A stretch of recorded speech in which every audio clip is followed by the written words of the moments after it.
कुछ साल पहले मैंने अपने एक दोस्त से एक अपार्टमेंट किराए पर लिया था। उसने हाल ही में इसे खरीदा था और इसे पूरी तरह से पुनर्निर्मित किया था। उसने इसे बिक्री के लिए रखा था, लेकिन कोई खरीदार नहीं मिला। इसलिए मैंने रहने के बाद इस बीच किराए पर लेने की पेशकश की। मुझे एहसास हुआ कि पड़ोस की महिला के साथ कुछ गड़बड़ है। वो लगभग 45 वर्ष की थी, लेकिन अधिक उम्र की लग रही थी। वो पूरी रात बैठकर ईसाई रेडियो शो सुनती थी और किसी से ऊंची आवाज में बात करती थी। स्थिति इस हद तक पहुंच गई थी कि मुझे नींद नहीं आ रही थी। इसलिए मैं उसके पास गई, उसकी जगह, और उसे इसे नीचे रखने के लिए कहा। उसने दरवाजा खोला और मैंने एक त्वरित नजर डाली।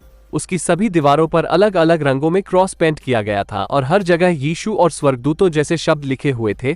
खिड़कियां काले रंग से पेंट की गई थी, जिससे बिल्कुल भी रोशनी नहीं आ रही थी। गीले पीले रंग के 50 साल पुराने कालीन, कुत्ते की गंदगी और कॉकरोच हर जगह थे। कोई कुत्ता नहीं था। हालांकि मैंने उससे कहा कि कृपया इसे नीचे रख दे। उसने बस मेरी तरफ देखा और दरवाजा बंद कर दिया। फिर उसने रेडियो को और भी तेज कर दिया। अगली रात मेरी प्रेमिका थी। मैं आधी रात में उठता हूँ और देखता हूँ कि बिस्तर के बगल में एक व्यक्ति की छाया हमें सोते हुए देख रही है। मुझे लगता है कि मैं मतिभ्रम कर रहा हूँ, जैसा कि मैं आमतौर पर अंधेरे में करता हूँ जब मैं नींद में होता हूँ। लेकिन फिर छाया बात करना शुरू कर देती है। यह मेरी पड़ोसी है और उसने अपने हाथ में कुछ पकड़ा हुआ है। वह रात के दौरान टूट गई और कौन जानता है कि वह कितनी देर तक वहां खड़ी रही। आपको रात में अपने दरवाजे बंद कर लेने चाहिए, वो कहती है और अगली सुबह बाहर चली जाती है। मैंने सुना है कि कोई मेरे शयन कक्ष की खिड़की के नीचे अजीब आवाजें कर रहा है। मेरी पड़ोसी अपने आप से भाषा में बात कर रही है। उसके हाथ में एक प्लास्टिक की थैली है जिसके अंदर उसका सड़ता हुआ मरा हुआ कुत्ता है। बाहर बहुत गर्मी है और मुझे इस समय उस थैली से मौत की गंध आ रही है। मुझे डर लग रहा है। स्पष्ट रूप से बहुत पागल है। मैं ऊपर जाता हूं और दूसरे व्यक्ति का दरवाजा खटखटाया और उससे पूछा कि आखिर क्या हो रहा है। वह लड़का भी मेरी ही तरह डरा हुआ है।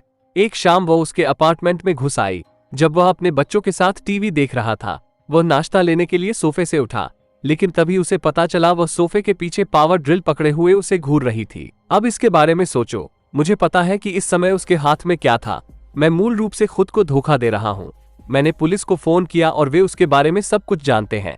जाहिर तौर पर वो एक हिंसक सिजोफ्रेनिक है और वो उसने अपनी दवाएं नहीं ली है, लेकिन वे उसे मजबूर नहीं कर सकते या उसकी अनुमति के बिना उसके अपार्टमेंट में प्रवेश नहीं कर सकते क्योंकि वो उसके पास है। केवल एक चीज जो कर सकती है वो है कि जब वो बाहर जाती है तो मैं उसे पकड़ लेता हूं। मैं अगले 2 दिनों तक उसके दौड़ने के इंतजार में बैठा रहता हूं। जब मैंने सुना कि वह रात 2 बजे 7-11 की ओर जाने के लिए सड़क पार कर रही है, तो सिगरेट का नशा खत्म हो गया। मैंने पुलिस को फोन किया। उनके पास एक विशेष वैन में 3 कारें थीं। 2 मिनट से भी कम समय में उन्होंने उसे रोका और वैन में फेंक दिया और किसी संस्थान की ओर चला गया। और 1 मिनट से भी कम समय में ऐसा लगा जैसे वो वहां कभी थी ही नहीं। मैंने उसे फिर कभी नहीं देखा। फिर भी मुझे उसके नींद में मुझे देखने के बारे में बुरे सपने आते हैं।